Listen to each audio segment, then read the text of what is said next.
Hello दोस्तों, एक बार फिर स्वागत है आपका हमारे चैनल पर। मेरा नाम है वरुण और हम बात कर रहे हैं इतिहास की। और हमने बहुत सारे डिस्कशन कर लिए हैं। अभी बंगाल में हम अंग्रेजों की सत्ता को स्टैब्लिश कर रहे थे, तो पिछले वीडियोस में हमने कहीं ना कहीं पूरी रूपरेखा तय कर ली, पृष्ठभूमि भी देख ली और सिराजुद्दौला के बारे में भी समझ लिया। अब प्लासी का युद्ध क्या हुआ, कैसे हुआ, इसकी कुछ कारण तो हमने पिछली वीडियो में ब्लैक होल की घटना के तहत समझ लिया था। अब यहाँ कैसे ये प्लासी का युद्ध हुआ उस पर हम डिस्कस करने वाले हैं। तो क्या बात करेंगे हम, 23 जून 1757 को क्या हुआ, प्लासी का युद्ध हुआ है। तो चलिए स्टार्ट कर लेते हैं। देखो भैया क्या हुआ कि कोलकाता जो इनने बसा दिया था, किसने, अंग्रेजों ने बसाया था, जॉब चारनाक ने बसाया था इसको, है ना। कोलकाता में जो विनाशकारी पतन का समाचार सुनने को मिला। विनाशकारी पतन मतलब क्या हुआ, ब्लैक होल की घटना हो गई, फोर्ट विलियम को घेर लिया और पूरा कब्जा कर लिया किसने, नवाब की सेना ने। नवाब कौन है, सिराजुद्दौला। अब यहां से सारे अधिकारी और उस समय के जो फिलिप ड्रैक थे वो भी भाग गए। सब कौन, उस समय के जो गवर्नर हुआ कर रहे थे बंगाल के, सब भाग गए बच बचा के। और ये जब घटना का पता चला कहां, मद्रास में। अच्छा, ये जून की बात थी और अगस्त में पता चली ये बात। कब की बात है, अगस्त, मतलब जून के बाद जुलाई और अगस्त, ठीक है। सो 2 महीने बाद जब ये घटना मद्रास में पता चलती है, मद्रास में उस समय व्यक्ति विशेष था, बहुत ताबड़तोड़ व्यक्ति था। कौन था भैया, बंगाल में मानसून का महीना चल रहा था, जुलाई अगस्त सितंबर, ये मानसून है ना। सैनिक कार्यवाही उस समय कठिन होने, भाई ऑब्वियस सी बात है, अगर बारिश में हम लड़ाई करेंगे तो समस्या हो जाएगी, है ना। हमारे पास व्यवस्था है नहीं, क्योंकि हमारे पास तोप वोप के गोले हैं, भीग जाएगा पूरा, बारूद भीग जाएगा, तो कैसे काम हो पाएगा। तो भैया इनने क्या करा, तैयारी करी, किसने, अंग्रेजों ने। अक्टूबर 1756 में मद्रास से एक सैनिक अभियान कोलकाता भेजा गया, पूरी सेना लेके कोलकाता, अक्टूबर में, है ना, जून के बाद अक्टूबर की बात है। उस समय भैया मद्रास में नेतृत्व कौन कर रहा था, रॉबर्ट क्लाइव कर रहा था। और ये व्यक्ति बहुत इंपॉर्टेंट है, क्योंकि इसी ने तो ये मान के चलो कि भैया ये प्लासी का युद्ध जितवाया है। तो रॉबर्ट क्लाइव के नेतृत्व में एक विशाल सैनिक दस्ता कर्नाटक के युद्ध में अपना रण कौशल पहले ही दिखा चुका था, कर्नाटक के युद्ध में जीत दर्ज कर चुका था। इसके साथ एक एडमिरल हुआ कर रहा था, एडमिरल का नाम था एडमिरल वॉटसन। तो उसने क्या करा, सहायक के रूप में इसको भी भेजा गया।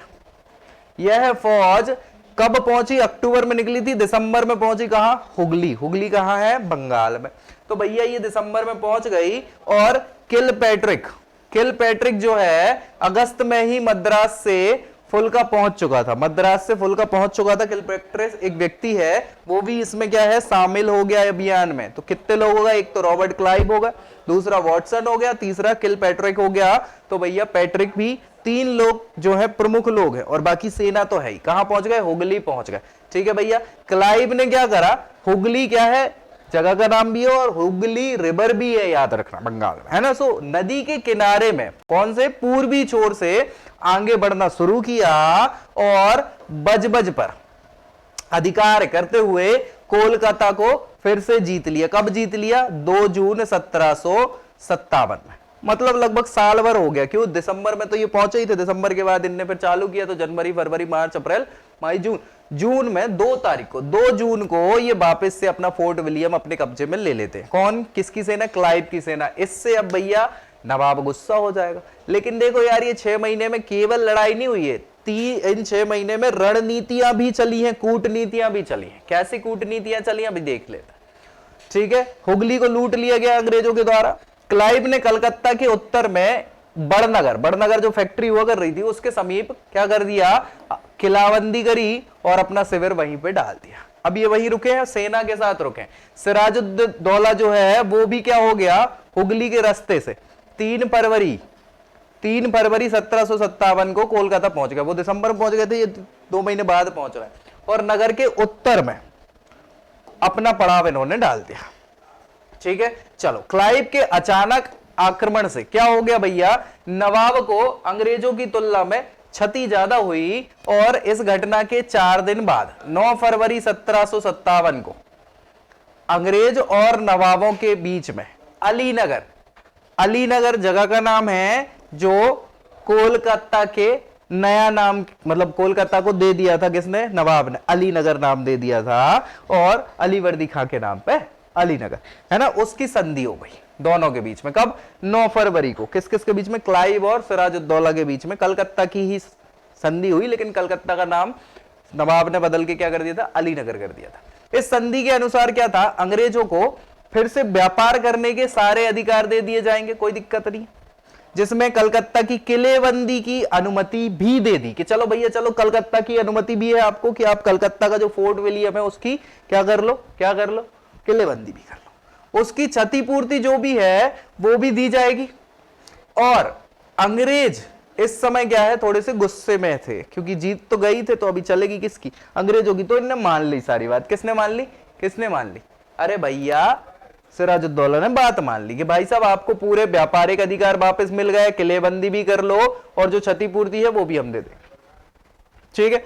चलो लेकिन अभी कैसे माहौल होता, अभी तो फरवरी चल रही है, 9 फरवरी की बात है, अभी तो जून आना बाकी है। नवाब के प्रमुख अधिकारी थे वो उनसे असंतुष्ट थे। क्यों भैया, देखो यार एक व्यक्ति है मीर जाफर जो है ये प्रधान सेनापति हुआ करता था, और सेनापति होते होते जब भैया अली वर्दी खां जब नवाब हुआ करते थे उनके सेनापति थे ये मीर जाफर। और चूंकि नवाब का कोई लड़का था नहीं, तो अली वर्दी खां के बाद एक्चुअल में उत्तराधिकारी किसको होना चाहिए था, मीर जाफर को होना चाहिए था, सेनापति, और वो पूरा कमान संभाल रहा है, उसके कारण ही बहुत अच्छी शांति व्यवस्था बनी रही। मीर जाफर को नहीं बनाया उत्तराधिकारी, किसको बना दिया, सिराजुद्दौला का तो गुस्सा था। दूसरा भैया बंगाल में एक जगत सेठ हुआ करता था, जो क्या हुआ करता था, सेठ था, समझ रहे ना, सेठ व्यापारी था, धनी व्यक्ति था, वो भी भैया इससे सिराजुद्दौला से नाखुश था, बिल्कुल खुश नहीं था, क्योंकि उसने जो व्यापार है अंग्रेजों और बाकी लोगों से तो उसको कहीं ना कहीं गड़बड़ कर दिया, तो इसका लॉस होने लग गया, तो भैया ये भी गुस्सा। एक और राय दुर्लभ हुआ करते थे, ये भी सेठ थे, और ये दीवान साहब थे अमीर चंद, ठीक है। तो ये 4-5 लोग जो हैं वो परेशान थे, किससे, सिराजुद्दौला से। इनसे कूटनीतिक व्यवहार करके संधि कर ली किसने, रॉबर्ट क्लाइव ने। अच्छा, घसीटी बेगम और भैया शौकत जंग तो पहले ही से ही गुस्से में है ना, इनकी मौसी और उनका लड़का। तो इतने लोग जो हैं अब इनके विपक्ष में, किसके विपक्ष में है, सिराजुद्दौला के। प्रधान सेनापति भी विपक्ष में आ गया, तो भैया कैसे काम चलेगा, ठीक है। सो इन सब ने मिलकर क्या है, एक षड्यंत्र रच दिया। किसने षड्यंत्र रचा, सबने मिलके, क्लाइव ने जिसमें प्रमुख भूमिका निभाई। और बस अब क्या हुआ कि ये जो चारों लोग थे, चारों लोग कौन, एक तो मीर जाफर, जगत सेठ, अमीर चंद और कौन था, एक और था ना, राय दुर्लभ, ठीक है। सो ये चारों लोग, इन लोगों ने मिलके क्या किया, मीर जाफर को नवाब बना दिया जाएगा अगर वो सहयोग करेगा किसमें, हमें सिराजुद्दौला से जीतने में। तो मीर जाफर खुश हो गए कि चलो हमें नवाब बनना था और हम बन जाएंगे, तो क्या ही दिक्कत है। तो मीर जाफर तैयार हो गए। हालांकि देखो व्यक्ति अच्छा था, बाद में उसको इस चीज की गलती समझ में आई और उसके कारण फिर कुछ और होगा, अपन करवाएंगे, लेकिन भाई इनिशियली तो आपने गलत कर दिया ना। तो वही है, इसके लिए कंपनी को वह कृतार्थ करेगा और उसकी हानि की जितनी भी क्षतिपूर्ति होगी वो भी कौन करेगा, मीर जाफर करेगा। बाद में जितना भी लॉस हुआ है वो हम आपको दे देंगे, लॉस आपका खत्म करवा देंगे। अंग्रेजों ने मार्च में, देखो 9 फरवरी को संधि हुई है, मार्च 1757 में, मार्च 1757 में जो फ्रांसीसी बस्ती हुआ करती थी चंद्रनगर, उसको अंग्रेजों ने जीत लिया फ्रांसीसियों से। नवाब को गुस्सा आ गई, भाई अब क्या ही करा जाए कि तुमसे संधि की बात हुई थी और अब लड़ाई झगड़ा बंद करने की बात हुई थी, तुम तो मान ही नहीं रहे हो, है ना। तो भैया अब नवाब ने क्या करा, उत्तर पश्चिम की ओर से अफगान और पश्चिम की ओर से मराठों, इन दोनों का डर भी था नवाब को। तो अब क्या करेगा भैया, क्लाइव ने क्या करा, पूरी सेना सहित नवाब के विरुद्ध मुर्शिदाबाद, जो राजधानी थी किसकी उस समय, बंगाल की, उसकी ओर सेना चढ़ा दी, मतलब चढ़ाव डाल दिया, प्रस्थान कर दिया कि अब हम सीधी राजधानी में लड़ाई करेंगे। 23 जून ये ही वो दिन है प्लासी के युद्ध की, जब प्लासी देखो भैया हम बताएं क्या है कि प्लासी नहीं, पलासी नाम हुआ करता था, पलास के फूल वहां खूब होते थे।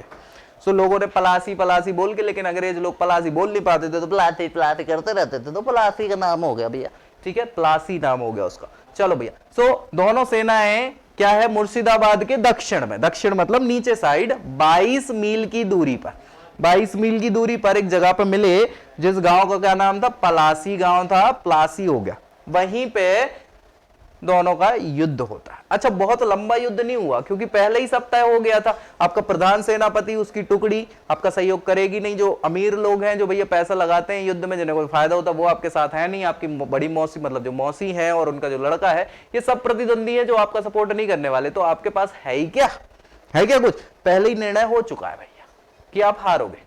हालांकि सिराजुद्दौला बाकायदा लड़ा, युद्ध भूमि में मारा गया भाई, लड़ते लड़ते मारा गया, तो व्यक्ति शहीद हुआ है और उसने पूरा अच्छा काम किया। वो तो क्या है कि यार अंग्रेजों ने इतिहास लिखा है तो पूरी की पूरी बेइज्जती क्या है, किसकी कर दी? हारने वाले की हो जाती है। तो वही सिराजुद्दौला को भी क्या कर दिया आपने? गलत बता दिया।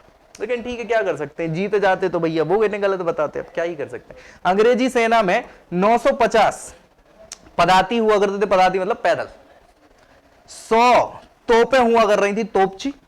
50 नाविक हुआ कर रहे थे, नाव भी थी। और 2100 भारतीय सैनिक भी इस सेना में शामिल हुआ कर रहे थे।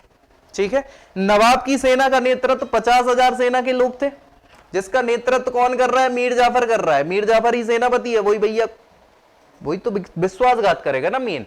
तो भैया 50,000 लोग हैं, जबकि इनके पास 950 ये हो गए, 100 ये हो गए, है ना, 1050 और 1100 और 2100 कितने हो गए?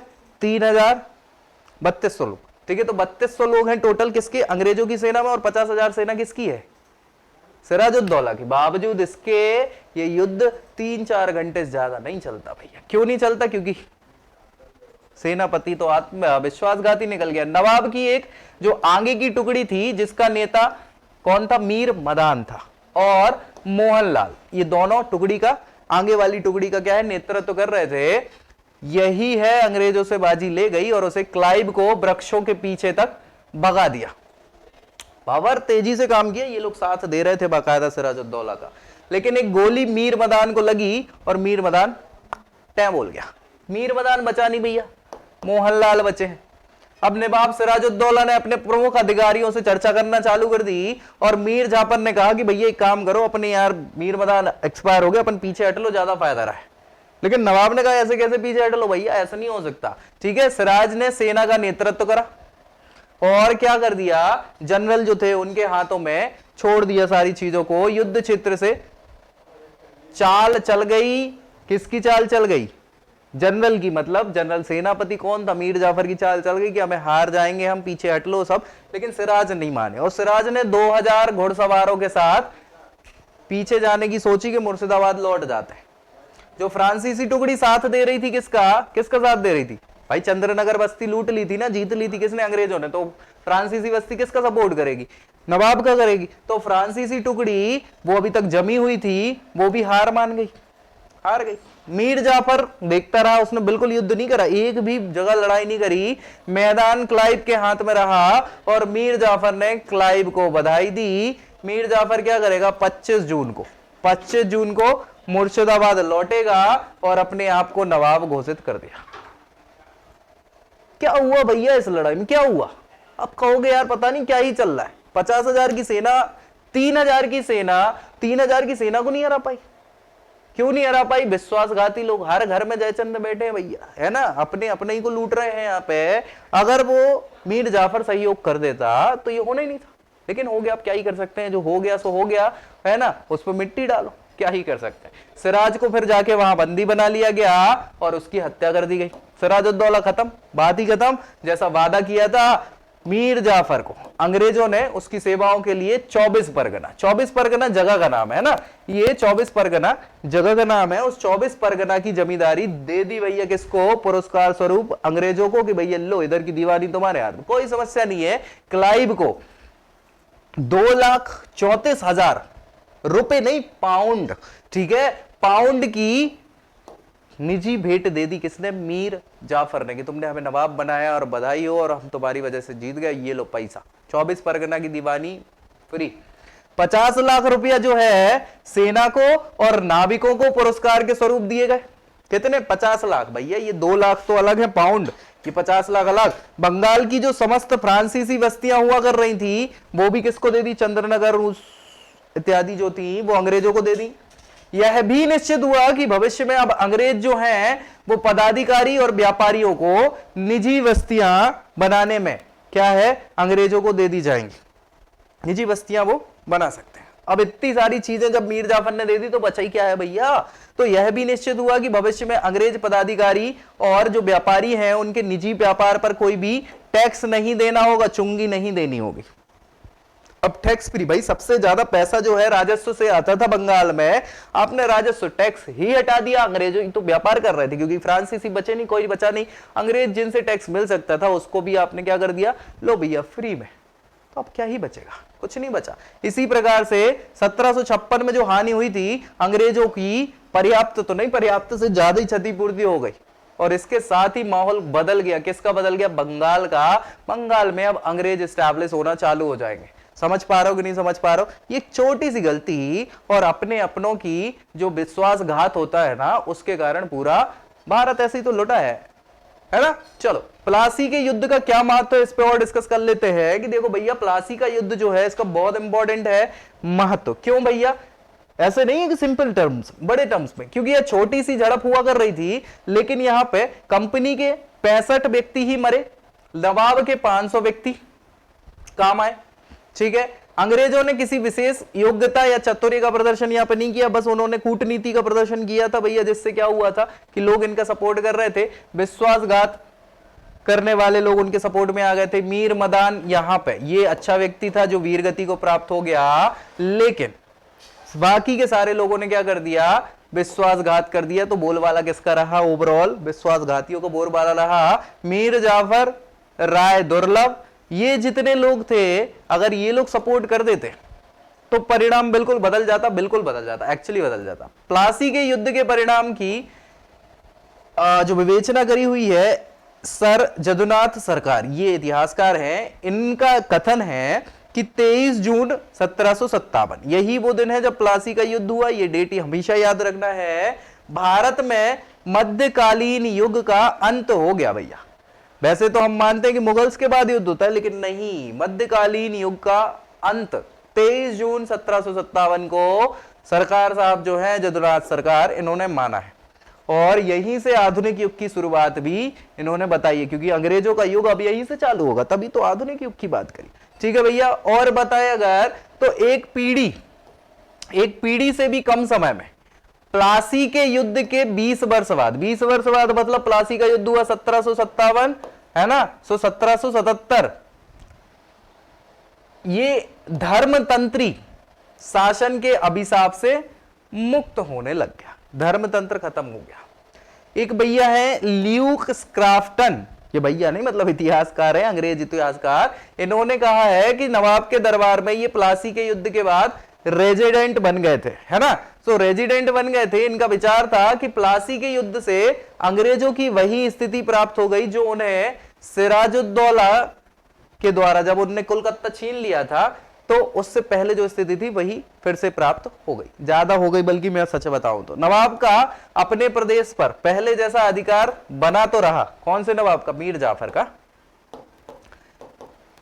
लेकिन ये मीर जाफर ज्यादा समय तक टिकने नहीं वाले, अभी टेंशन ना लो, अभी अपन खत्म करवाएंगे। अंग्रेजों को अपनी जो स्थिति थी व्यापारिक स्थिति में फिर से प्राप्त हो गई। पडिक्कर साहब हैं इतिहासकार, इनके अनुसार यह सौदा था जिसमें बंगाल के धनी सेठों ने, मीर जाफर ने नवाब को अंग्रेजों के हाथ से बेच दिया, ऐसा बोला जाता है। पडिक्कर साहब का बिल्कुल सही कथन है कि अगर ये आत्मघाती या विश्वासघाती लोग, जिनको कहा, आत्मघाती क्या ही है, विश्वासघाती लोग अगर ना होते या ये सपोर्ट सिराजुद्दौला का करते तो आज शायद स्थिति दूसरी हो सकती थी, लेकिन जो नहीं हो पाई। वैधानिक रूप से अंग्रेज, वैधानिक मतलब विधि विधान से 1757 में बंगाल में स्वामी तो नहीं बन पाए, लेकिन अब इसने एक रूपरेखा तो तय कर दी। शुरुआत यहीं से मानी जाती है अंग्रेज इतिहास की। ठीक है, कुछ वर्ष बाद ही कलकत्ता के सर्वोच्च न्यायालय ने यह निर्णय दिया कि केवल कोलकाता के निवासी ही अंग्रेजी शासन के प्रजाजन है।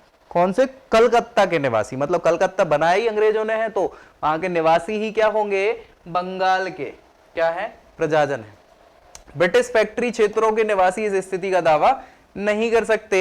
अतः सैद्धांतिक रूप से प्लासी के बाद अंग्रेजों का भारत में अब जो वाणिज्यिक स्वरूप है वो तो बना रहा, लेकिन आगे अभी वाणिज्यिक के बाद क्या होगा, अंग्रेजों को तत्काल सैनिक और वाणिज्यिक लाभ प्रदान किए गए प्लासी के युद्ध के बाद, और कृषि उत्पादन, दस्तकारी, इस क्षेत्र में 3 राज्य, कौन से थे वो 3 राज्य, आज के 3 राज्य बोल रहे, तब तो बंगाली था, बिहार, बंगाल और उड़ीसा में क्या हो गया, प्रभुत्व स्थापित करने के लिए किसने तैयार कर दी एक पृष्ठभूमि, इस युद्ध ने। कौन से युद्ध ने, प्लासी के युद्ध ने। प्लासी के युद्ध ने पूरी रूपरेखा तय कर दी किसकी, कि अब पूरे बंगाल पे क्या हो जाएगा, शासन किसका हो जाएगा, अंग्रेजों का। कैसे करी, अभी देखो। बंगाल में फ्रांसीसियों के निष्कासन से, फ्रांस वालों को तो हटा दिया बंगाल से, चंद्रनगर इत्यादि फैक्ट्री किसको दे दी, अंग्रेजों को दे दी। तो दक्षिण भारत में अंग्रेजों की स्थिति सुदृढ़ हो गई जब वो फ्रांसीसी युद्ध चल रहा था। 1759 के आसपास क्लाइव लंदन में प्रमुख सदस्य जो पिट द एल्डर, जो पिट थे ना, जो पिट का इंडियन एक्ट आता है ना, सो वो पिट थे, द एल्डर बड़े वाले पिट थे, उनको सुझाव दिए कि राजशाही को कंपनी के अधीन बंगाल के प्रदेश से सीधे नियंत्रण में ले लेना चाहिए। मतलब क्या है कि ब्रिटेन से सीधा शासन बंगाल पे होना चाहिए, राजशाही के अंतर्गत बंगाल को ले लो, ऐसा सुझाव क्लाइव ने दिया, किसको, पिट को दे दिया था। तो हुआ भी वही, सारी चीजें होंगी, है ना। अब मीर जाफर क्या है कि बंगाल के नवाब बनेंगे, ये देख पा रहे होंगे आप, बंगाल के नवाब, ये विश्वासघाती। बाद में इनको ये लगता है अपने मन ही मन में कि यार हमने गलत कर दिया। क्यों गलत कर दिया, क्योंकि ये कठपुतली शासक बन गए थे एक प्रकार से, नवाब कठपुतली, जो अंग्रेज का है वही हो रहा है। तो इससे इनको अपनी स्थिति का समझ में आया कि यार का गलत कर दिया यार, तब अगर हम नहीं करते तो, लेकिन अब पछताए होत का जब चिड़िया चुग गई खेत। तो यही है, नया नवाब कौन बना, मीर जाफर। अपनी रक्षा और पद के लिए हमेशा से अंग्रेजों पर निर्भर रहा। 6000 की सेना, केवल 6000 की सेना उसकी रक्षा हेतु बंगाल में स्थित थी, और धीरे धीरे सारी शक्ति जो है कंपनी के हाथों में चली गई। कैसे चली गई, उसकी असमर्थता का अनुमान किस बात से लगाया जा सकता है कि जो दीवान साहब थे लाए दुर्लभ, जिनने सपोर्ट किया था किसका, मीर जाफर का या अंग्रेजों का, और राम नारायण, उसके विश्वासघात के लिए उन्हें दंडित करना चाहता था, लेकिन कंपनी ने उनसे रोक दिया। बाद में ये लोग भी तेज चलने लग गए थे, क्या कर सकते हैं। अंग्रेज रेजिडेंट जो था, वॉटसन को बनाया था, जो उस समय क्लाइव का समर्थन करने के लिए लेफ्टिनेंट वॉटसन थे, उसको रेजिडेंट बना दिया गया था। उसका ही प्रभाव चल रहा था पूरा का पूरा। मुसलमान इतिहासकार जो हैं गुलाम हुसैन, उस समय के इतिहासकार है भैया, इन्होंने लिखा है कि पदोन्नति के लिए, पदोन्नति मतलब क्या, प्रमोशन की बात कर रहे हैं, प्रमोशन के लिए अंग्रेजों का समर्थन आवश्यक होना चालू हो गया। धीरे धीरे मीर जाफर जो है जुए से दुखी हो गया। कौन, मीर जाफर अंग्रेजों के जुए से दुखी हो गया। अब वो गुस्से में आ गया, अब क्या ही कर सकता है, गुस्से में आया तो कुछ तो करेगा, और करेगा भैया बिल्कुल। अब क्या होगा, डच लोग जो थे, क्योंकि फ्रांसीसियों को तो हटा दिया आपने, फ्रांसीसी तो बचे नहीं, तो डच लोग जो थे, डच लोगों से मिलकर अंग्रेजों को बाहर निकालने का षड्यंत्र वो रचने लग गया। कौन, मीर जाफर। क्राइव ने इस षड्यंत्र को समझ लिया और नवंबर 1759 में, है ना, बेदरा का युद्ध होता है। क्या होता है, बेदरा का युद्ध। बेदरा के युद्ध में डच लोगों को हरा दिया, हरा दिया। अब क्या ही बचा, मीर जाफर की स्थिति और खराब हो गई। अच्छा, मीर जाफर मुकर गया कि हमने ऐसा कुछ नहीं किया भैया, उसने, कंपनी ने क्या करा, 1760 में हटा दिया। मीर जाफर का दामाद हुआ कर रहा था, जो सेनापति बन गया था, मीर कासिम, है ना। जब मीर जाफर को बंगाल का नवाब बनाया तो उसका जो दामाद था वो सेनापति बन गया। तो अब सेनापति को क्या कर दिया, इसकी जगह पे चेंज कर दिया। मीर जाफर ने वचन दिया कि युद्ध के लिए वह 1 लाख रुपए मासिक, मासिक मतलब महीने का कंपनी को देगा, और कंपनी को कोलकाता के आसपास और मीर जाफर द्वारा दिए गए क्षेत्रों में 5 से 6 लाख रुपए की आय वार्षिक होने लग गई थी। और सी बात है यार, 6 लाख रुपए मतलब 50,000 रुपए देगा 1 लाख रुपए के हिसाब से, बहुत सारी चीजें। नवाब इसके अतिरिक्त 2 वर्ष के लिए, मतलब कब से, अप्रैल 1758 से मार्च 1760 तक, बर्धमान जिले का नाम है भैया, बंगाल में अच्छा खासा जिला है, और नादिया जिला, है ना, इन दोनों के कुछ हिस्सों में भी कंपनी को क्या है, दे दिया बिना दीवानी के, मतलब पैसे नहीं लेगा और दीवानी आप वहां पे व्यापार कर सकते हो। इन जिलों की आय कम थी, तो क्या करेंगे भैया, दूसरे नवाब मतलब मीर कासिम भी इस राशि का भुगतान समय पर नहीं कर सकता, और बकाया धन बढ़ना चालू हो गया। 1760 तक मीर जाफर पर कंपनी का कितना पैसा, 25 लाख रुपया बकाया हो गया। अब इनके पास देखो यार, तुमने खुद ही जो राजस्व वसूलने की व्यवस्था थी, जो टैक्स से आती थी, वो टैक्स तो खत्म कर दिया ना अंग्रेजों का, तो पैसा आएंगे कहां से? और पैसे है नहीं, आपको देने हैं पैसे। 25 लाख रुपया का क्या हो गया? लोन हो गया अंग्रेजों पे। तो अब अंग्रेज चढ़ेंगे कि पैसे दे, नवाब कहेगा नहीं है पैसे, तो क्या होगा? ऐसी कंडीशन में 1 अगस्त से आरंभ होने वाले अगले वित्तीय वर्ष में कंपनी के व्यय से जो सेना 18 लाख रुपए का जो व्यय हो रहा था और मद्रास परिषद के लिए 10 लाख रुपए का व्यय था, उसने क्या किया? व्यापारिक और अन्य सामान्य मामलों के लिए इतने व्यय के अतिरिक्त ये एक्स्ट्रा टैक्स था, मतलब जो व्यय था, जो देना था, किसको देना था? मीर जाफर को देना था। तो अब क्या करेगा? कुल आय कितनी थी? 35 लाख रुपए की हो गई थी, जिसमें 25 लाख नवाब पर बकाया था। तो बचा कितना है भैया? 12 लाख रुपए। 12 लाख भी नहीं ढंग से बचाए, 12.5 लाख रुपए। क्या ही करेगा इतने से? कैसे चलाएगा काम? लेकिन हॉलवेल जो व्यक्ति बच गए थे ना उस घटना से, जो बाद में भैया वो गवर्नर भी बनते हैं, डोंट वरी, गवर्नर ही बन गए थे, ठीक है। मीर जाफर पर यह आरोप लगाया कि वह अंग्रेज विरोधी गतिविधियां करने लग गया। करेगा ही मीर जाफर। अब क्या पैसे हैं नहीं, तो पैसे देना है, और पैसे देना है तो क्या करेंगे? हम भी षड्यंत्र रचेंगे कि अंग्रेजों को हटाओ यार, नहीं तो फिर तुझे तो हमारे सिर पे बैठ गए, क्या करेंगे अब?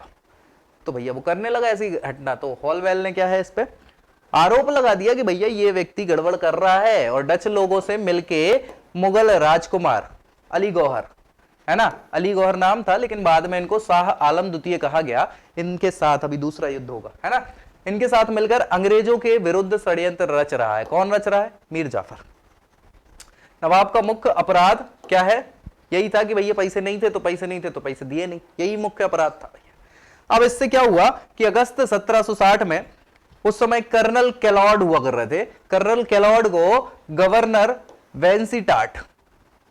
वेंसीटार्ट ने यह सुझाव दिया कि मीर जाफर जो है वर्तमान नहीं हो, वो बर्धमान है, बर्धमान और नादिया जिले से 50 लाख रुपए की वार्षिक आय उसको हो रही है, अंग्रेजों को वह दे दे, और मीर जाफर को वो समर्थन देते रहेंगे।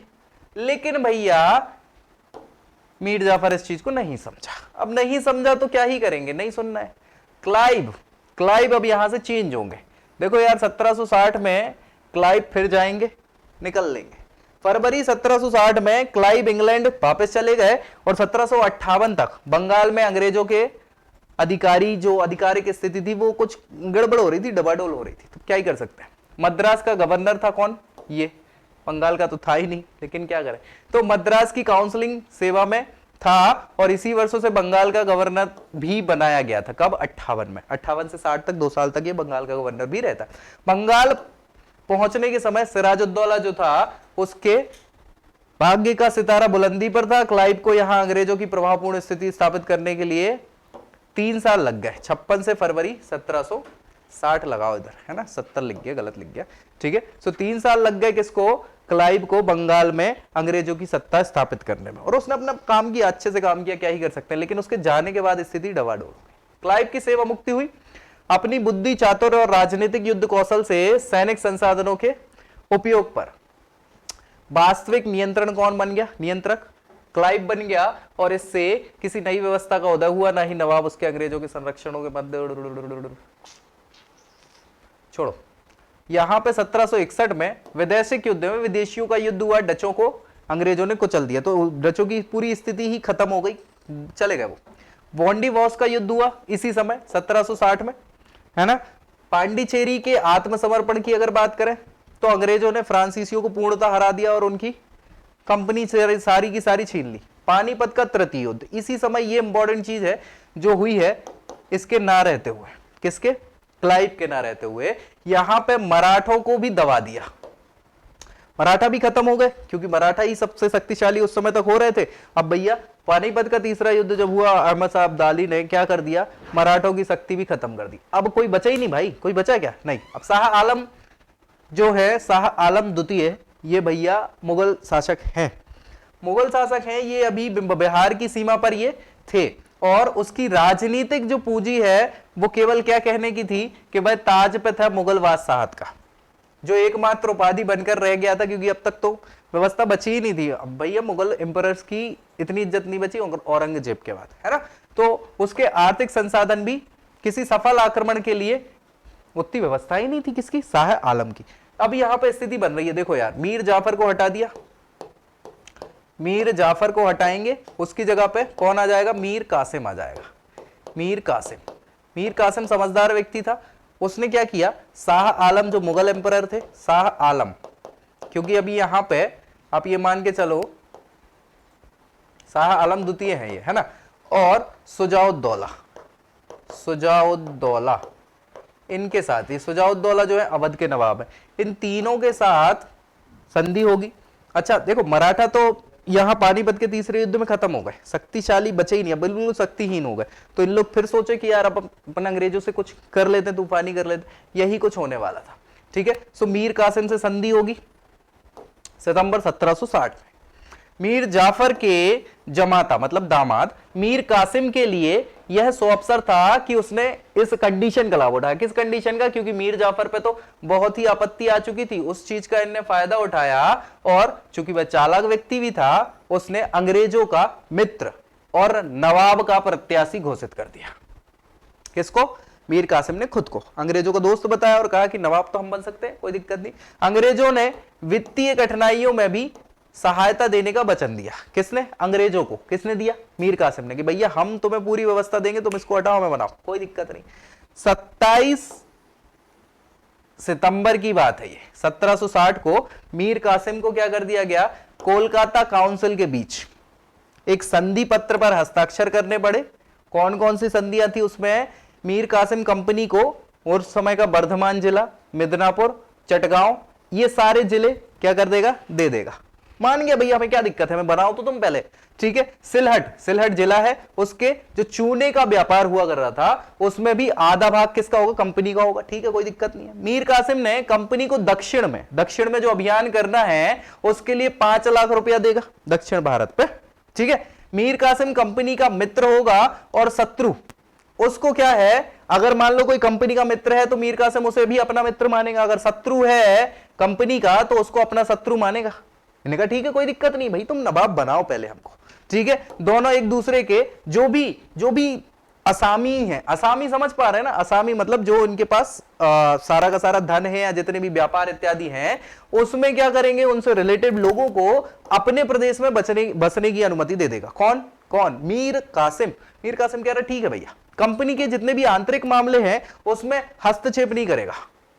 कहा ये भी ठीक है, नवाब को सैनिक सहायता कंपनी देगी, ये बात भी मान लो। कहा ठीक है कोई दिक्कत नहीं है, तुम हम बनाओ नवाब, बनाओ नवाब। सारी की सारी संधियों पे हस्ताक्षर कर दी किसने, मीर कासिम ने। अब जैसी संधि पे हस्ताक्षर करे तो अंग्रेज खुश कि भैया अपना फायदा होने वाला है। अच्छा, मीर कासिम यहां भी खुश है कि चलो हम नवाब बन जाएंगे, और वो बन गए नवाब। जैसे ही नवाब बना उसे समस्या आना चालू होगी, वो भी अब फिर कुछ करेगा तूफानी। संधि को कार्यान्वित करने के लिए वेंसीटार्ट उस समय के गवर्नर हुआ कर रहे थे, और कैलॉट, इन्होंने 14 अक्टूबर को मुर्शिदाबाद रवानगी ली, वहां पहुंचे। मीर जाफर ने देखा कि उसके महल को अंग्रेजों ने घेर लिया है, तो उसने तुरंत क्या कर दिया, उसने गद्दी छोड़ दी। उसने कहा भाई लड़ने झगड़ने को कोई मतलब नहीं, कुटाई पिटाई हो, इससे अच्छा क्या है कि छोड़ दो गद्दी, अपने अभी तारे बुलंदी पे नहीं है। तो भैया उसने गद्दी छोड़ दी और बाकायदा अपने दामाद को गद्दी सौंप दी कि लो भैया ठीक है आप बन जाओ नवाब, कोई दिक्कत नहीं। अभी जान बची तो लाखों पाए ना, जान बचेगी तब हम कुछ तूफानी करेंगे, और वो बच जाता है इस हिसाब से। बहुत अच्छा सफर था। मीर जाफर ने क्या करा, 15,000 रुपए की पेंशन, कौन सी, महीने की 15,000 रुपए, उस समय की बात समझो आप, 15,000 रुपए महीने की पेंशन पर कलकत्ता में रहना समझा उचित किया। हो ठीक है भैया हम कलकत्ता में रह लेंगे। और सिराज से विश्वासघात किया। किससे, सिराज से, सिराजुद्दौला से। अगर वो विश्वासघात नहीं किया होता तो आज इनकी स्थिति अलग ही होती। ठीक उसी प्रकार इनके साथ भी वही हो गया। किसके साथ, मीर जाफर के साथ। नवाब बनते ही मीर कासिम ने क्या किया, कंपनी के प्रमुख अधिकारियों को पुरस्कार देना चालू कर दिया। ऑब्वियस सी बात है, जैसा मीर जाफर ने किया था मीर कासिम भी वही करेगा। बेंसीटार्ट को 5 लाख रुपए दे दिए, हॉलवेल गवर्नर था उसे 2,70,000 रुपए, जो कर्नल कैलॉट थे उन्हें 2 लाख रुपए, अन्य व्यक्ति जो थे उनको 7 लाख रुपया दिया इकट्ठा मिला के, ठीक है। सो इतना पैसा इनने पहले ही बहा दिया। क्या कर सकते हैं, देखो यार जैसे आज चुनाव की प्रक्रिया होती ना कि चुनाव जीतने के बाद फिर वो पैसे इधर उधर जिनने सपोर्ट किया है नेता लोग बांटते हैं ना, वैसे ही ये भैया यहाँ पे नवाब बन गए तो ये अब अपने समर्थन वाले लोगों को क्या है पैसा देंगे, ऑब्वियस सी बात है। इनने दिया, इससे क्या है अधिकारी खुश हो गए।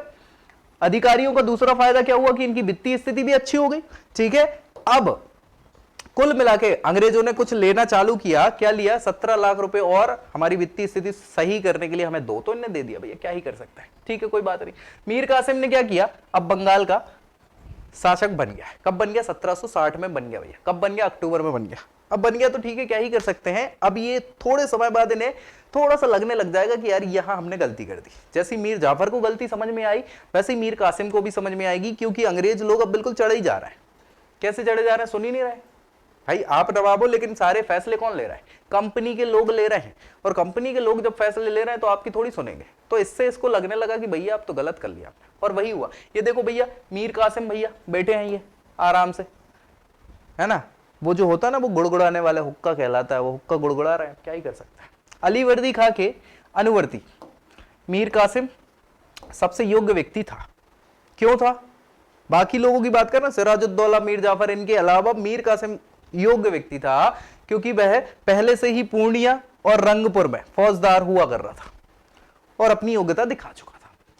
राजधानी उस समय मुर्शिदाबाद थी, ढाका तो चेंज कर ही दी थी मुर्शिद कुली खान ने।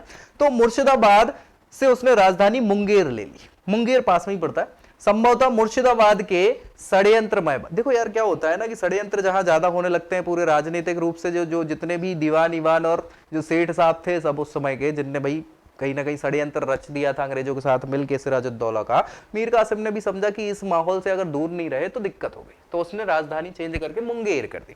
ठीक है, कलकत्ता से दूर रहना ही उसने उचित समझा और अच्छा भी किया, ताकि क्या हो जाए कि अंग्रेज लोग ज्यादा हस्तक्षेप उसकी कार्य प्रणाली में ना कर पाए। सोच अच्छी थी और अच्छा किया भी, कहीं गलत नहीं है। मीर कासिम ने क्या किया, सेना का फिर से गठन किया, लेकिन इस बार उन्होंने क्या, यूरोपीय पद्धति के आधार पर निश्चय किया कि हम सेना यूरोपीय पद्धति के हिसाब से बनाएंगे। क्यों, क्योंकि इनकी सेना में भले कम लोग होते हैं, लेकिन ये एक प्रशिक्षित सेना होती है जो बहुत अच्छे से काम करती है। सो इनने ये करा, मुंगेरों में इनने तोपें, बंदूकें, इनको बनाने की व्यवस्था भी चालू कर दी, इन्हें फैक्ट्री लगवा दी।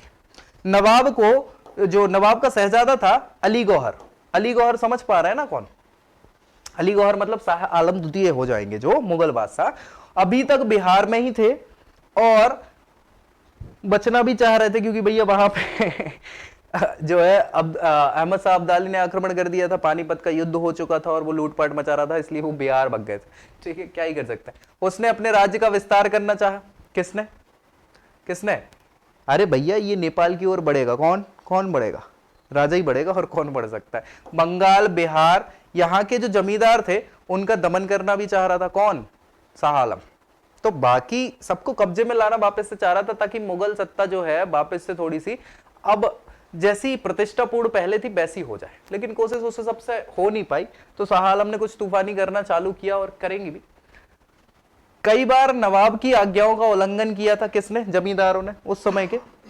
और बिहार का जो उप सूबेदार था जिसका नाम था राम नारायण, ठीक है, वह नवाब की सत्ता के विरुद्ध था। भाई हर जगह आप, मैं बता रहा हूं ना कि पहले उस समय जो जगत सेठ थे और बाकी सिराजुद्दौला के समय, है ना, उन लोग भी नहीं सुन रहे थे सिराजुद्दौला की, फिर बाद में इनकी क्यों सुनेंगे। ठीक है, सो राम नारायण ने क्या किया, सत्ता के विरुद्ध अंग्रेजों से समर्थन की आशा ली कि भैया हमें फायदा मिलेगा। क्यों, क्योंकि आप व्यापारी हो और व्यापारी को तो फायदा मिलना चाहिए। तो ये व्यापारी लोग जो बिजनेसमैन हैं, यही तो पूरी की पूरी राजनीति चलाते हैं। वो किंग नहीं, किंग मेकर होता है ना, ऐसा बोलते हैं। इसीलिए तो रामनारायण ने क्या करा, मीर जाफर की सत्ता स्वीकार की ही नहीं कभी। ठीक है, अभी क्लाइव के साथ, क्लाइव जो है ना, रॉबर्ट क्लाइव भैया, उसके साथ माहौल बनाने में ही क्या है चल रहे थे, और मीर जाफर से वह बचा रहा। क्यों, क्योंकि नहीं तो मार देता भैया वो। मीर जाफर गुस्से में तो था ही। मीर कासिम के प्रति निष्ठावान भी नहीं था, और नवाब की बार बार आज्ञा पर बिहार की आय का ब्यौरा भी नहीं दे रहा था कि कितना ब्यौरा हुआ, कितना राजस्व वसूली हुई, क्या हुआ। अब नवाब गुस्से में आ गया। कौन है नवाब भैया, मीर कासिम है। अब मीर कासिम गुस्सा, क्योंकि व्यक्ति वो बहुत अच्छे से काम चलाने की कोशिश कर रहा है, लेकिन आप नहीं करने दे रहे हो, तो उसने ये सारी चीजें उससे सहन नहीं हो पाई, और उसने जो गवर्नर थे बेंसीटाट, उस समय बंगाल के गवर्नर थे बेंसीटाट की सहमति से रामनारायण को सबसे पहले तो हटा दिया उसके पद से, और हटाने के बाद उसको मार डाला। बात ही खत्म। रामनारायण गया। कंपनी ने समझा कि मीर कासिम कठपुतली है, ऐसा सोच रहे थे, लेकिन देखो वो पहले ही वैसा बोलते ना, पूत के पांव पालने में ही दिख जाते। तो मीर कासिम की ऐसी स्थिति देखा कि उसने तो मार डाला किसको, उपनवाब को, तो यार ये अपनी तो सुनेगा नहीं, यानी ये तिकड़मी व्यक्ति है और दिमागदार व्यक्ति है, तो अब अंग्रेज लोग घबरा गए और उसकी अधिक मांगों को क्या है, जितनी भी मांगे थी, जो आर्थिक मांगे थी कंपनी की, उसको वो पूरा करना शुरू कर दिया। तो अब अंग्रेज लोगों को कोई मौका ही नहीं मिलेगा लड़ाई करने का, तो कैसे काम चलेगा, है ना। सो वो अपना काम बहुत अच्छे से कर रहा मीर कासिम। कंपनी समझदार और भीरू शासक चाहती थी। वॉरेन हेस्टिंग जो है अब अगले शासक बनेंगे बंगाल के। वॉरेन हेस्टिंग ही एक प्रकार से बंगाल के और फिर पूरे भारत के पहली बार गवर्नर जनरल बनते हैं, है ना। तो अभी होगा सारी चीजें। उसके प्रशासन की इन्होंने बहुत अच्छे से प्रशंसा की, लेकिन क्या करें, खिल्ली भी उड़ाई थी किसने, वॉरेन हेस्टिंग। वॉरेन हेस्टिंग की अगर हम बात करें तो भैया ये व्यक्ति जो है, इस पे मुकदमा चला था ब्रिटेन की कोर्ट में। कौन सा मुकदमा, इसने क्या करा था, इसने भ्रष्टाचार करा था। भ्रष्टाचार के आरोपों पे इसको लगाए गए थे, हालांकि बाद में ये बरी हो गया था, फिर आत्महत्या भी कर ली थी, तो बाद में समझेंगे। हैरी वेरेस्ट जो 1767 से 69 तक फोर्ट विलियम कलकत्ता, जो कलकत्ता में फोर्ट विलियम था उसका गवर्नर हुआ कर रहा था, उसने the view of the rise progress and present state of English government in Bengal नाम से एक पुस्तक लिखी थी, जिसमें मीर कासिम और कंपनी के बीच के जो झगड़े थे उनके कारणों को दो भागों में बांटा था। एक तो कारण थे जिसको तत्कालीन कारण कहा गया और दूसरे वास्तविक कारण था, उस पर डिस्कस किया था। इसने तत्कालीन कारण जो बताया वो क्या था, आंतरिक व्यापार था। क्यों आंतरिक व्यापार, क्योंकि वहां पर राजस्व तो मिल ही नहीं रहा था ना, अंग्रेजों को तो राजस्व से छूट दे दी थी, ठीक है। जो नवाब की राजनीतिक महत्वाकांक्षाएं थी वह क्या थी कि असंभव है कि मीर कासिम अपनी सरकार की नींव हमारे समर्थन पर ही निर्भर कर ले। अब भैया वहां वो समझ चुका था मीर कासिम की, अगर जितना ज्यादा हमने इनका समर्थन किया, इनकी बातें मानना चालू करी, तो वो दिक्कत हो जानी है किसको, हमारे लिए ही। तो आत्मरक्षा से उसे स्वाधीनता की ओर खींच दिया। वेरलेस्ट इसने जो विश्लेषण किया उसको ध्यान में रखते हुए, एक प्रोफेसर हैं हॉर्डवेल, मतलब हॉलवेल है एक्चुअली, हार्डवेल लिखा है, गलत है ना, हॉलवेल और डॉक्टर नंदलाल चटर्जी, ये इतिहासकार है। इन्होंने नवाब की राजनीतिक महत्वाकांक्षाओं और आंतरिक व्यापार के प्रक्षेपों के बीच एक अलग से रेखा खींच दी। इन्होंने कहा कि ये दोनों अलग अलग कारण थे। एक तो व्यापारिक कारण अलग है, क्योंकि व्यापारिक कारण के साथ क्या समस्या है, आपको भैया जो राजस्व मिलेगा उस राजस्व से ही तो आप क्षतिपूर्ति कर पाओगे अंग्रेजों का जो आपको पैसा देना है। अगर वो पैसा नहीं मिले, क्योंकि उस समय तक केवल एकमात्र व्यापारिक कंपनी कौन बच गई थी, अंग्रेजों की थी ना, ब्रिटिश ईस्ट इंडिया कंपनी जिसको हम बोल रहे थे, और वही राजस्व नहीं दे रही है। प्राइवेट लोग जितना है, वो कंपनी के जो अधिकारी हैं वो भी फ्री में ही सारा का सारा व्यापार कर रहे हो, उनसे भी राजस्व नहीं ले रहे हो, तो राजस्व एक्चुअली कहां से आ रहा है? अब बाकी की जनता से आप जो टैक्स वसूल रहे हो वो राजस्व बचा है, और तो कुछ बचा नहीं है। तो इससे समस्याएं हो रही हैं, क्योंकि अगर आपका कंपनी का क्या मतलब, नवाब का खजाना खाली हो जाएगा तो आगे क्या करेगा, वो स्थिति भी तो गड़बड़ है। तो ऐसी स्थिति में ये समझदार व्यक्ति था कौन, मीर कासिम, और वो चाहता था कि हमें पहले से पुनः स्थिति में आना पड़ेगा, पहले की स्थिति में आना पड़ेगा, जब बंगाल भी एक बहुत ही समृद्ध स्टेट हुआ कर रहा था या प्रांत हुआ कर रहा था, ठीक है। सो इन दोनों चीजों को इन्होंने बिल्कुल अलग कारण बताया, एक तात्कालीन कारण अलग था और व्यापारिक कारण अलग था। हॉलवेल लिखते हैं कि स्थिति की प्रमुख बात यह थी कि अंग्रेज और नवाब एक दूसरे के विरोधी हो गए थे। कैसे विरोधी हो गए थे? ऐसे डायरेक्ट विरोधी नहीं थे, उनके हित एक दूसरे के विरोधी हो गए थे। अंग्रेज चाह रहे थे कि हमें ज्यादा से ज्यादा मुनाफा हो, ज्यादा से ज्यादा पैसा बचे। अच्छा, वही चीज कौन चाह रहा था? वही नवाब भी तो चाह रहा था कि भाई हमारा राजस्व बढ़ता जाए, अंग्रेजों से हमारी लड़ाई ना हो, हम पैसा चुकाते जाए, तो ये हमारे मामले में हस्तक्षेप नहीं करेंगे। तो इन दोनों के जो हित हैं वो एक दूसरे के परस्पर विरोधी हित हो गए। अब ऐसी कंडीशन में तो युद्ध होना स्वाभाविक बात है, और स्वाभाविक बात है तो यहां युद्ध होगा। कौन सा युद्ध होगा? यहां होगा बक्सर का युद्ध, जो एक्चुअली मतलब जो सही मायने में बंगाल को अब क्या है, या बंगाल के शासन को अंग्रेजों के लिए सुनिश्चित कर देगा एक प्रकार से। वो ही अब यहां पे शासन करना चालू कर देंगे। चलो, स्थिति में स्थिरता उस समय तक नहीं आ सकती जब तक नवाब अपने को स्वतंत्र मानता रहेगा, क्योंकि नवाब स्वतंत्र मान रहा है, लेकिन अंग्रेज लोग क्या मान रहे हैं कि नवाब हमारे हिसाब से काम करेगा, कठपुतली शासक बन के रहेगा। अंग्रेज वे अधिकार मांगते रहते जो स्वतंत्र परिस्थितियों के अनुरूप नहीं थे। चटर्जी और लिख रहे हैं, डॉक्टर चटर्जी भैया, इनने बहुत ज्यादा विश्लेषण किया है इस मामले में, और उन्होंने कहा कि निजी आंतरिक व्यापार, जो टैक्स लग रहे थे, करों का जो झगड़ा था, वह एकमात्र कारण नहीं था। और क्या कारण था कि जब युद्ध की इच्छा हो रही थी, किसके युद्ध की इच्छा हो रही थी? आस पड़ोस में, दक्षिण पे भी युद्ध करना है और आस पड़ोस में भी जीतना है। किसको? बंगाल के नवाब को, क्योंकि भाई वो नेपाल तक जीतना चाह रहा था और जो भी हमारे बाकी के जो जमींदार हैं ये हमारी बात नहीं मान रहे थे, तो इनसे भी युद्ध करना पड़ेगा। तो इनसे युद्ध करने की जब इच्छा ली, संकल्प लिया, तो अंग्रेजों के यहाँ पे हित जो है वो अलग अलग हो गए। कैसे अलग अलग हो गए? कि भैया नवाब की इच्छा अंग्रेजों से पूर्ण रूप से स्वतंत्र होने की थी, लेकिन धीरे धीरे 1757 में अंग्रेजी सत्ता को समाप्त करना भी चाह रहा था। कौन चाह रहा था? भाई सिराजुद्दौला करना चाह रहा था, लेकिन सपोर्ट मिला नहीं, तो क्या ही कर सकते। उस स्थिति का फायदा किसको? वो पलट गई स्थिति। अंग्रेज अब धीरे धीरे क्या करने लग गए? सत्ता में आने लग गए, खुद शासन संभालने लग गए। तो इस स्थिति को वापस से पुनः उसी स्थिति में लेके आना है 1757 की स्थिति के पहले की, जब अंग्रेजों का शासन नहीं था, किसका था? नवाब का शासन चलता था। तो मीर कासिम उसी स्थिति में लगा हुआ था। उसके लिए उसने बहुत सारे काम भी किए। उसका पूरा उद्देश्य क्या हो गया था? जो यूरोपीय व्यापारी हैं उनकी जो विशेष शक्ति है, क्योंकि उन्हें टैक्स नहीं देना पड़ता सारा, मैंने तो नहीं कराई, हमारे पहले नवाबों ने किया है, तो पुनः नवाबों की सारी शक्तियों को हटा के जो अंग्रेज पहले टैक्स दे रहे थे, सारी चीजें हैं, जो विशेष स्थितियां इनको प्राप्त है, उसको भी खत्म कर दिया जाए और यहाँ पे वापस से वो पुरानी व्यवस्था, जो निरंकुश सूबेदारी की व्यवस्था हो रही थी, वो वापस से स्टैब्लिश हो जाए बंगाल में। ऐसा कौन चाह रहा है? मीर कासिम। क्या अंग्रेज ऐसा चाहेंगे? क्यों चाहेंगे भैया? उनका तो लॉस हो जाएगा ना। तो अब अंग्रेजों के हित अलग हैं और मीर कासिम के हित अलग है, और दोनों के हित में जब टकराव होगा तो क्या है? आवाज तो आएगी, बिल्कुल आएगी आवाज। मीर कासिम और कंपनी का झगड़ा आंतरिक व्यापार पर लगे करों से स्टार्ट होता है। लेकिन बेंसीटार्ट जो है, बेंसीटार्ट उस समय गवर्नर रहे हैं भाई, याद रखना है ना। सो बेंसीटार्ट ने आंतरिक व्यापार की परिभाषा अलग प्रकार से दी। क्या दी है? कि राज्य में एक स्थान से दूसरे स्थान पर माल को लाने और ले जाने, इसी को क्या बोला है इन्होंने? आंतरिक व्यापार। लेकिन ऐसा है नहीं। क्यों नहीं है? क्योंकि कंपनी को 1717 में फारूक शेर जो हुए हैं उत्तराधिकारी, किसके? औरंगजेब के उत्तराधिकारी, उन्होंने क्या किया था? 1717 में फरमान दे दिया था अंग्रेजों को।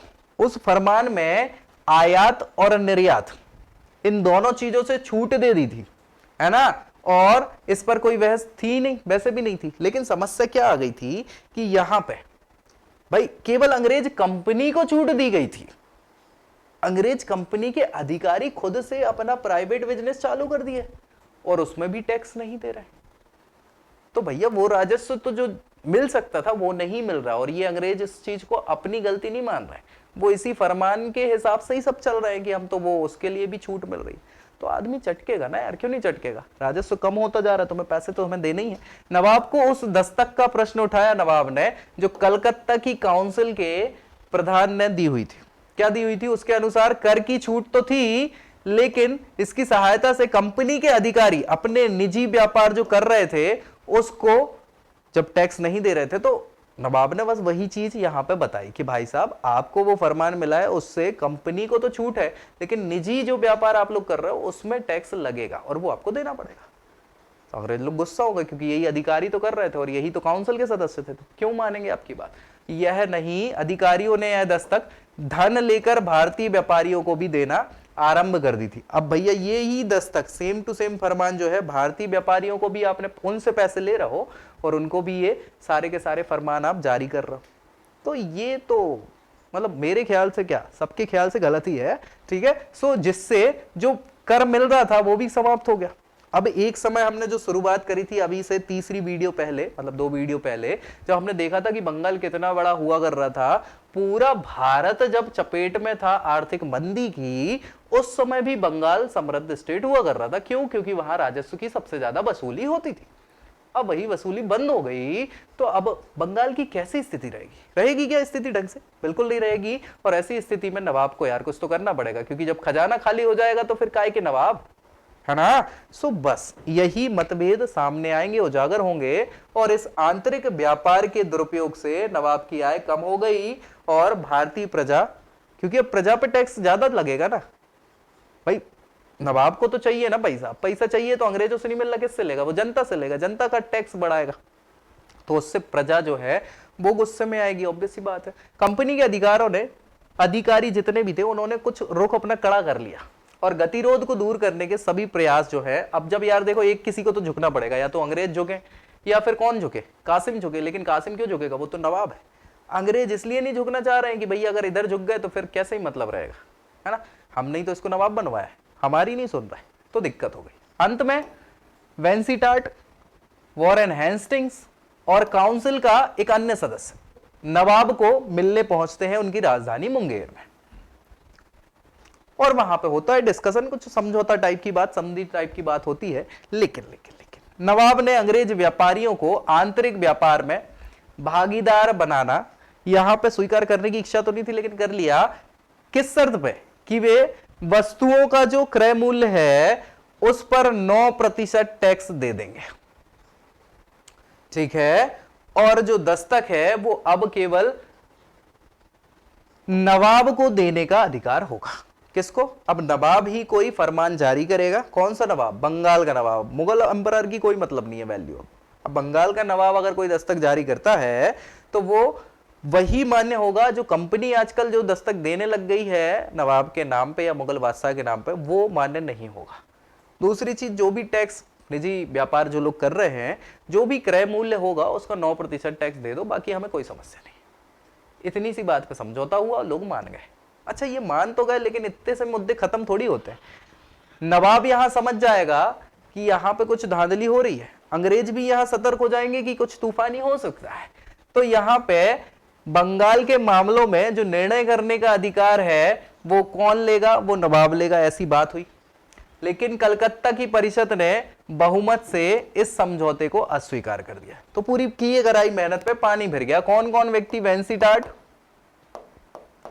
वेंसीटार्ट हो गया, हेस्टिंग्स हो गए, हेस्टिंग्स से आगे चल के ये नवाब बनेंगे, वो गवर्नर बनेंगे, है ना, और एक और सदस्य का व्यक्ति था काउंसिल का। इन तीनों की पूरी मेहनत पर किए कराए पे पानी फिर गया। क्यों? क्योंकि बहुमत ने इस पूरे समझौते को स्वीकार ही नहीं किया। अगर वो कर लेते तो कुछ अच्छा हो जाता, नहीं हुआ तो क्या कर सकते हैं। एच.एल. विल्सन ये इतिहासकार हैं। इनके अनुसार वेंसीटार्ट हेस्टिंग को छोड़कर कलकत्ता परिषद के सभी सदस्य लालचपूर्ण और अन्याय और तर्क रहित बातें कर रहे थे, क्योंकि इन्हें लालच आ गया था। किसको? अंग्रेज अधिकारियों को। अब इन्हें जब लालच आ गया तो लालच का कोई उपाय नहीं है भाई, है क्या कोई उपाय? कोई उपाय नहीं। यही नहीं, कलकत्ता परिषद उन सदस्यों ने जो व्यापार का लाभ उठा रहे थे, मीर कासिम से झगड़े का स्वागत कर लिया कि देख लेंगे, जो होगा सो समझा जाएगा, अभी तो इसको अस्वीकार कर देता। क्योंकि नवाब पहले ही उन्होंने क्या कर दिए थे? बहुत सारा धन दे चुके थे, और अगला नवाब हम किसी को बनाएंगे तो वो हमें धन देगा। इससे क्या होगा? इससे फायदा तो कंपनी का ही है। लड़ाई जो होगी समझ लेंगे, कुछ ना कुछ तो अपन देखेंगे।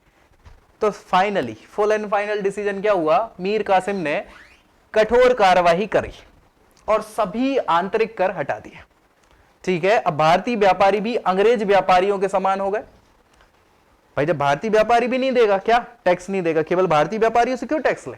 तो प्रतिस्पर्धा किसकी हो जाएगी? अंग्रेजों की व्यापारियों से प्रतिस्पर्धा बढ़ जाएगी। नवाब ने कोई अन्यायपूर्ण काम तो किया नहीं भाई। किया क्या?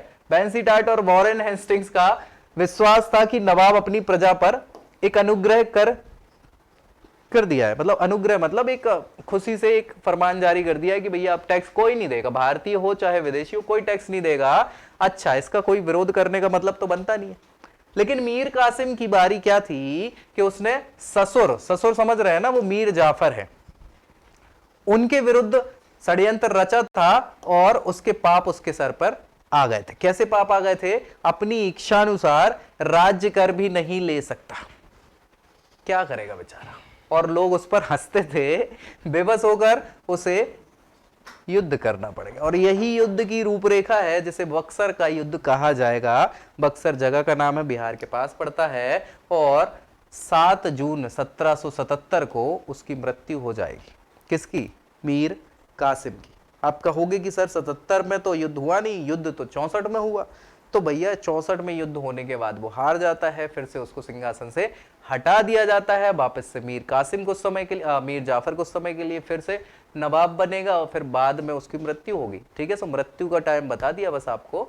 लेकिन हाँ, यहाँ पे बक्सर का युद्ध होगा, और बक्सर के युद्ध की क्या भूमिका रही, कैसा क्या युद्ध हुआ, इसके लिए हम नेक्स्ट वीडियो में डिस्कस करेंगे। ठीक है, किसके तौर पे? बक्सर के युद्ध के तौर पर, जो 1764 में होने वाला। और इसी युद्ध के साथ ही अब पूरे बंगाल पर शासन किसका हो जाएगा? अंग्रेजों का हो जाएगा। तो मिलते हैं नेक्स्ट वीडियो में, तब तक के लिए जय हिंद।